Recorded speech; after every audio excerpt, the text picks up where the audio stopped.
The village of Akoko was silent that night. The air was thick with an ominous stillness, as though the world itself was holding its breath. Even the birds in the giant iroko tree outside Akanji's house had fallen eerily silent. The moon was swallowed by dark clouds, casting deep shadows across the village paths.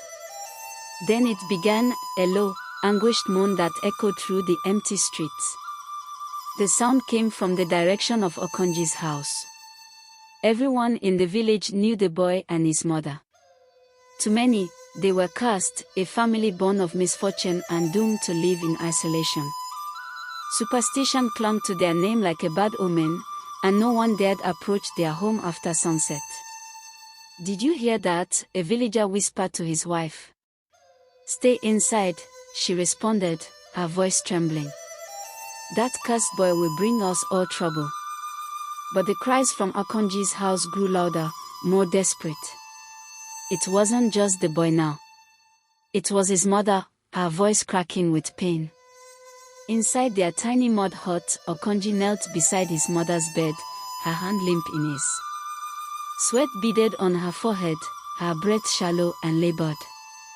Her once bright eyes were clouded with sickness, and Akanji's heart pounded in his chest as he wiped her brow with a damp cloth. "Aya, please hold on," Akanji pleaded, his voice thick with emotion. "You will be well soon, I promise." But deep down, Akanji was losing hope. His mother's condition had worsened over the past few days, and with no money for a healer or medicine, he had been forced to watch helplessly as she slipped further from him. He had tried everything. He had asked a few villagers who still spoke to him for help, but all had turned him away. "A cursed family," they said. "Why should we help?"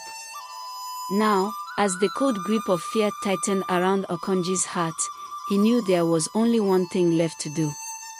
He had to seek the wisdom of the birds. Akanji rose from his mother's side and stepped out of the house.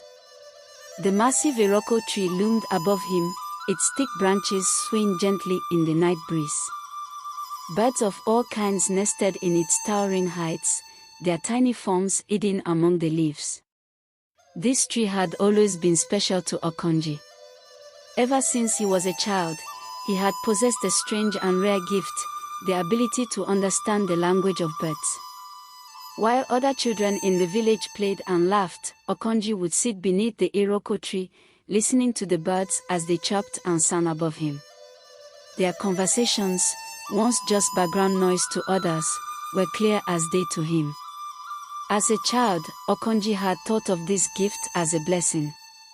But as he grew older, he began to see it differently.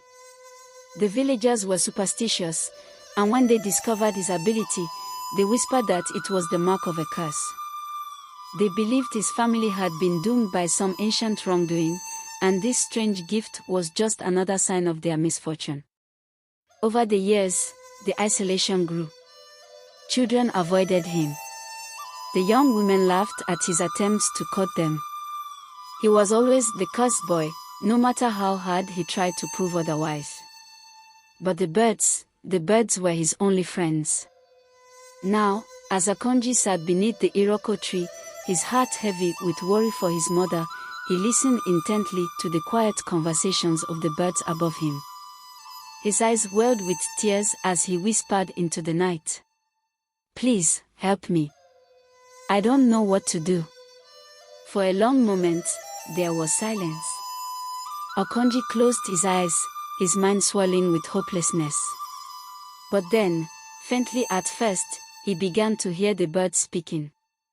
Two doves, perched high above, were engaged in a quiet conversation. "The boy's mother is sick," one dove cooed. "Yes," the other responded. "But he does not know that the cure is near." "The herb," the first dove said softly. "The one that grows near the river." Akanji's eyes snapped open. His heart raced as he listened carefully, hanging on every word. "Yes," the second dove continued. "The agbon herb. It grows by the river, in the shadow of the great rocks." It can heal her. Without another word, Akanji sprang to his feet. The birds had told him exactly what he needed to know. The agbon herb was rare, but if he could find it, he might be able to save his mother. The night was dark, and the path to the river was treacherous. Akanji moved quickly through the forest, his heart pounding with both hope and fear. The moon had emerged from behind the clouds, casting pale light through the twisted branches above. As he journeyed deeper into the woods, Akanji heard strange sounds, rustling in the bushes, the distant howling of animals. The forest was known to be dangerous, especially at night, but Akanji had no choice. His mother's life was at stake, and he would face any danger to save her. His mind raced with thoughts of the herb. Would he find it? Would it work? He had no other options, and failure meant losing the only family he had. Suddenly, a low growl echoed from the shadows. Akanji froze, his breath catching in his throat. From the darkness emerged a pair of glowing eyes, fixed on him with a predatory stare. It was a wild boar, its massive body covered in coarse fur, tusks gleaming in the moonlight. The creature snorted and pawed the ground, ready to charge. Akanji's heart pounded in his chest. He had no weapons, no means to defend himself. Slowly, he backed away, trying to put distance between him and the beast. But the boar was faster. With a ferocious snarl, it charged at him, its tusks aimed straight for Akanji's chest. In that split second, Akanji leaped to the side, narrowly avoiding the attack. The boar skidded to a halt and turned to charge again, but Akanji didn't wait. He scrambled to his feet and sprinted deeper into the forest, his legs burning with the effort. He could hear the boar behind him, crashing through the underbrush, but he didn't stop. He ran and ran, his breath coming in ragged gasps, until finally, the sounds of the beast faded into the distance. Exhausted and drenched in sweat, Akanji stumbled to a halt. He leaned against a tree, his chest heaving as he caught his breath. The river was close now, he could hear the sound of water rushing over rocks in the distance. Pushing forward, Akanji emerged from the trees onto the riverbank. There, in the pale moonlight, he saw it, the agbon herb, its leaves glistening with dew, growing in the shadow of a large boulder. Relief flooded Akanji's body. He quickly gathered the herb, his hands trembling with anticipation. This was it, this was the cure that would save his mother. Akanji raced back to the village, the precious herb clutched tightly in his hand. By the time he returned to his house, the first light of dawn was breaking over the horizon. His mother lay still on the bed, her breathing faint. Akanji wasted no time. He prepared the herb as the birds had described, boiling it into a medicinal tea and carefully feeding it to his mother. For a tense, heart-stopping moment, nothing happened. Akanji washed her face anxiously, waiting for any sign of improvement. His hands trembled as he held her hand, praying silently for her recovery. Then, slowly, his mother's eyes fluttered open. Her breathing deepened, and color returned to her cheeks. She looked up at Akanji with a faint smile, her voice weak but clear. "Akanji, my son." Tears welled in Akanji's eyes as he embraced her. His heart swelled with relief and joy. He had done it. He had saved her. For the first time in years, hope filled their small home. But Akanji had no idea that his gift would soon be called upon again, this time, by the king himself.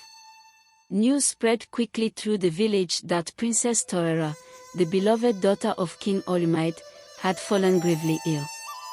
The king, known for his wisdom and fairness, had exhausted every possible remedy to save his daughter. He had called for the finest physicians, shamans, and healers from across the land, but none could cure her mysterious illness. The princess grew weaker with each passing day, and the kingdom's hope began to wane. In a final act of desperation, the king made a proclamation: anyone who could heal his daughter would be rewarded with unimaginable wealth and the princess's hand in marriage. Physicians from near and far flocked to the palace, each promising a cure, but all failed. The once lively court became a place of sorrow, as the princess's condition worsened and the king's heart grew heavy with fear. Meanwhile, Akanji sat beneath the iroko tree, unaware of the unfolding drama in the palace. As he listened to the birds' conversations, he overheard something that made his heart skip a beat. "The princess is dying," a robin whispered. "But the cure is known only to us." "Yes," a sparrow replied. "The herb that grows beneath the rocks of the northern cliffs, only that can heal her."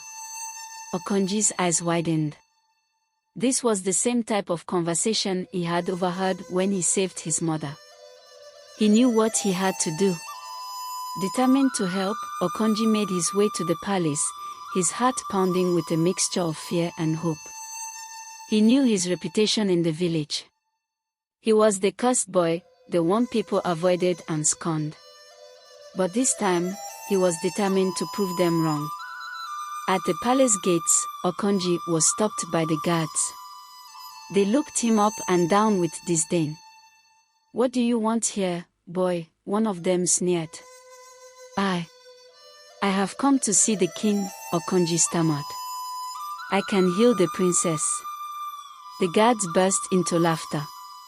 "You, a poor, cursed boy like you. You think you can do what the greatest physicians of the land could not?" Akanji swallowed hard, his hands trembling at his sides. "Please, just let me try." But the guards only laughed harder, pushing him away from the gates. "Get out of here before we have you thrown in the dungeon." Akanji's heart sank. He had been foolish to think the king would listen to someone like him. Dejected, he turned to leave, but as he did, he overheard a conversation between two palace birds perched on the gate. "The princess doesn't have much time left," one bird said. "Yes," the other agreed. "If the boy doesn't act soon, it will be too late." Akanji froze. His mind raced. He had to try again. Days passed, and the princess's condition worsened. The kingdom was gripped with sorrow, and the king himself was overcome with despair. Just when all hope seemed lost, word reached the palace that the princess was on the brink of death. Desperate and with no other options left, the king remembered the boy who had come to the gates days earlier, claiming he could heal his daughter. "Bring him to me," the king ordered. "We have nothing left to lose." Akanji was summoned to the palace. As he stood before the king, his heart raced with fear. The king's eyes were dark with exhaustion and grief, and his voice was filled with cold resolve. "You say you can heal my daughter," the king said. "But if you fail, you will pay with your life." Akanji nodded, his resolve firm. He had no doubt in his mind that the bird's wisdom would lead him to success. With the king's permission, he set out to gather the herbs from the northern cliffs, just as the birds had instructed. The following day, Akanji returned to the palace with the herbs. He prepared the medicine carefully, following the bird's instructions to the letter. The entire court watched in tense silence as Akanji fed the mixture to the princess. For what felt like an eternity, nothing happened. The king's face grew darker with every passing second, and Akanji could feel the weight of the king's threat looming over him. But then, a miracle. The princess stirred. Color returned to her cheeks. Her breathing deepened, and her eyes fluttered open. She sat up, her strength restored, and the entire court erupted in gasps of astonishment. The king, overcome with joy and disbelief, rushed to his daughter's side. He turned to Akanji, his voice filled with gratitude. "You have saved my daughter," the king said, his voice trembling with emotion. I apologize for doubting you, and for threatening your life. As promised, the king fulfilled his vow. Akanji and Princess Torera were wed in a grand ceremony, and the king divided his wealth, giving half to Akanji. The once cursed boy had become a hero, beloved by all. Akanji and Princess Torera lived happily together, and the village of Iroko no longer saw Akanji as the cursed boy they once scorned. His gift of understanding the language of birds, once seen as a mark of misfortune, had become the very thing that saved the kingdom. Akanji's story became a legend in Iroko and beyond, a reminder that even those who are cast aside by society can rise to greatness through courage, kindness, and perseverance. And as for the birds in the iroko tree, they continue to sing their songs, knowing that Akanji, their faithful listener, would always be there to hear them.